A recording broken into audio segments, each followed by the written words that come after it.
کێشەی گەنمی جوتیاران حەل نابێت لەبەرەوە بەشێکیان گەنمێکی زۆریان هەیە و لە سایلۆکان کەمیان لێوەردەگیرێت. لە لایەکی تریشەوە بەهۆی بێموچەیەوە بازنەی بایکۆت لە فەرمانگەکانی حکوومەتی هەرێمی کوردستان تا دێت فراوانتر دەبێت. ئەمانە و چەناوەڵێکی دیکەم بۆیە ناون. سڵاوتان لێبێت. جوتیارانی مەخموور سەرەڕای بێبارانی وشکە ساڵی گەنمێکی زۆریان بەرەمهێناوە، بەڵام هەمویان لێوەرناگیرێت و خەریکە ڕیسەکەیان دەبێتەوە بەخوری.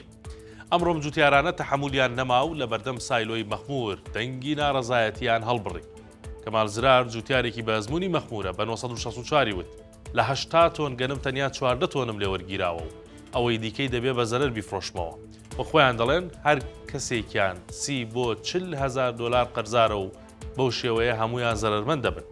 964 دەنگی و جوتیارانەی گەیاندا مەڕوان حسێن بەڕێوەری کشتتوکاڵی مەخموور ئەو وتی وەرگرتنی بڕی گەنم لەلایەن پارێزگاری نینەوە دیاری کراوە و تا ئێستا هیچ بڕیارێک بۆ هەڵوەشاندنەوەی نییە. کێشەی زەوی لە نێوان کورد و عەرەبی هاوردە بە ئاسانی کۆتایی نایە، بە تایبەتی لە سنووری ناوچە کێشە لەسەرەکان. ئەو تا ئەمڕۆ هێزێکی ئەمنی گەمارۆی گوندی تەپەسەوزی لە سنووری خورماتوودا و ژمارەیەک جوتیار و هاوڵاتیان دەستگیر کرد. شەماڵ کاکەخان جوتیارێکی گوندی تەپەسەوزە بە 964 وت ئەمڕۆ هێزێکی زۆری ئەمنی گەمارۆی گوندەکەمانیاندا و بە دوای جوتیاری کووردا دەگەڕان و دەستیان بە گەڕان و پشکنینی ماڵان کرد.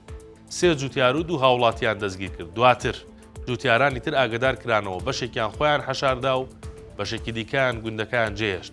تەنانەت ئەو کەسەی بە مۆبایل وێنەی بگرت بە دەست بەجێ دەستگیر دەکرا. وتیشی ئەم هەڵمەتەی ئەمڕۆی هێزە ئەمنی عێراقیەکان دوای ئەوە دێت کە لە 2 ڕۆژی ڕابردوودا کاتێک عەرەبی هاوردە هەڵی کوتایە سەر زەوی وزارەکانمان و جوتیارانی کوردیش ڕێگریان لێکردن و بە بەرد و دار ڕاوینان. کارمەند و پزیشکانی نەخۆشخانەی گشتی هەڵەبجە ماوەی 3 ڕۆژە بایکۆتی دەوامیان کردووە چونکە موچە دواکەوتووە و پارەیان پێ نییە. ئەمڕۆژ بە شێوەیەکی بەرفراوان زۆربەی پزیشک و کارمەندانی نەخۆشخانەکە نەهاتنە دەوام و بە تەواوی نەخۆشخانەکە پەکی کەوتووە. باجەت حامید کارمەندی نەخۆشخانەکە بە 964 وت بایکۆتەکە بەهۆی وەرنەگرتنی موچەوەیەوە ماوەی 3 ڕۆژە دەستیان پێ کردووە. ئەمڕۆژ فراوان بووە و ئێستا زۆربەی پزیشک و کارمەندان نەهاتوونەتەوە بۆ دەوام و ئەمڕۆژ نەخۆش نەبینراوە. سەبارەت بە ئاگەری دابشکردنی موچە لەلایەن حکوومەتی هەرێمەوە بەهجەت حامید دەڵێت کارمەند لە پای داوامکردن داوای موچەی مانگانە دەکات. ئەگەر هەر کەسێک موچە بدات بۆ ئێمە جیاوازی نییە. موچە بترێت دەوام دەکرێت، موچە نەدرێت دەوام ناکرێت. بەڕێوەبەرانی یاریگای شارە زوور تەقەلای ئاویان بوو نەوتیان بۆ دەرچوو، بەڵام نەوتەکەش بە کەڵک نایە وەک کورد دەڵێ لە هەردوو دین بوون. چۆمان ڕەحیم سەرپەرشتیاری یاریگای شارە زوور بە 964 وت زیاتر لە مانگێکە دینەمۆی بیری یاریگاکەمان تێک چووە و بێ ئاون. ویستمان بیگۆڕین بیرەکە پاک بکەینەوە. لە کاتی کارکردن تایدا ڕۆنی ڕەش و چەوری هاتە دەرەوە کە بۆنەکەی ڕێک بۆنی نەوتە و هەرکە لێی نزیک دەبیتەوە دەڵی لە دوکانێکی نەوت و گازدای. سەبارەت بۆ بابەتە 964 قسەی لەگەڵ ئەرکان عوسمان شارەزای جیۆلۆجی کرد. ئەو وتی هۆکارەکەی دووشتە، یان لە نزیک ئەو شوێنە ڕۆن ڕژاوە و دزەی کردوتە ناو بیرەکە، یان ئەوەی کە دەمارێکی نەوتی لەو شوێنە هەیە و تەنیا کەمێکی هاتوۆتە سەرەوە. ئەو نەوتەش بە کەڵکی هیچ نایەت.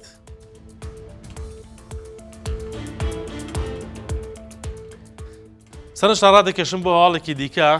لیژنەی ئەمنی لە پارێزگای سلێمانی ڕاگەیەنراوێکی بڵاو کردوێتەوە. حتمەن مامۆسایانی ناڕازی فەرمانبەران ویست بوویان خۆپشاندان داوای مۆڵەتیان کردو بوو خۆپشاندانە ڕێ بکەن سەبارەت بە دواکەوتنی موچەکانیان.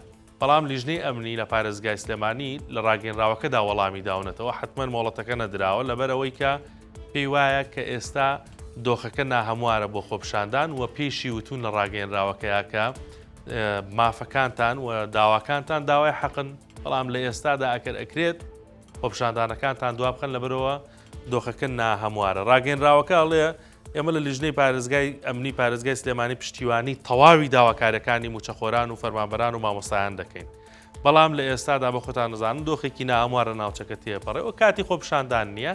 ئەگەر ئەکرێت چەند ڕۆژێک خۆپشاندانەکە دوا بخەن تاوەکو ئەوەی کە دۆخەکە ئارام دەبێتەوە، ئەو کاتە خۆپشاندانی هێمنانە و ئاشتیانەی خۆتان بۆ موچە بکەن. ئێوە دەزانن ئەمڕۆ تقریبان 55 ڕۆژە موچەی موچەخۆرانی هەرێمی کوردستان دابەش نەکراوە و ناژزانرێت کەی موچە دابەشەکرێت. قەرارە سبەینی حکوومەتی هەرێمی کوردستان کۆبێتەوە بڕیارێک لەبارەی موچەوە بدات. ئایا حکوومەتی هەرێم خۆی دەتوانێت موچە دابەشکات بە لێبڕینەوەیە بە هەر شێوازێکەیە، بۆیە چاوەکان لەسەر کۆبوونەوەکەی سبەینی حکوومەتی هەرێمی کوردستانە.